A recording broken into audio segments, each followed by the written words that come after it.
அனைவருக்கும் வணக்கம். இன்னைக்கு புதுவிதமாக ஒரு பலகாரம் செய்யலாம். முதல்ல சீரா காய்ச்சிக்கலாம். 1 டம்ளர் அளவு சீனி, 1 டம்ளர் தண்ணி.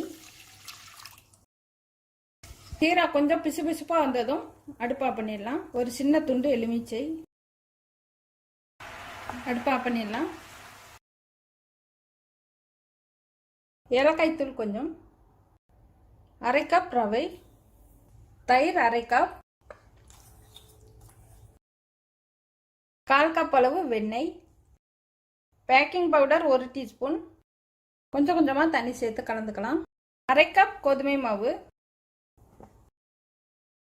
இன்னொரு 1/4 கப் அளவு தண்ணி சேர்த்துக்கிறேன். 1/2 கப் தண்ணிக்கு கம்மியாக வரும், இல்லைன்னா 1/2 கப்போட கொஞ்சம் அதிகமாக செல்லும். இந்த பதத்துக்கு கலந்து எடுத்துக்கலாம். இது மாதிரி கோன் இருந்தால் எடுத்துக்கலாம். கொஞ்சம் கொஞ்சமாக இந்த மாவு கலவையை இதில் சேர்த்துக்கலாம். பொரிக்க தேவையான அளவு எண்ணெய் சேர்த்துக்கலாம். கொஞ்சம் அகலமான கடாயை எடுத்துக்கணும்.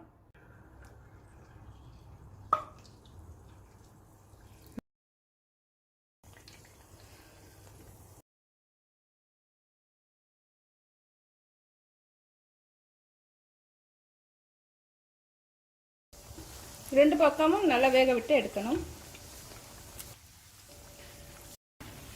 இதெல்லாம் எடுத்துடலாம். ரெண்டு பக்கமும் கொஞ்சம் கொஞ்சம் நேரம் ஊற விட்டுட்டு எடுத்துடலாம். ரெடி ஆயிடுச்சு.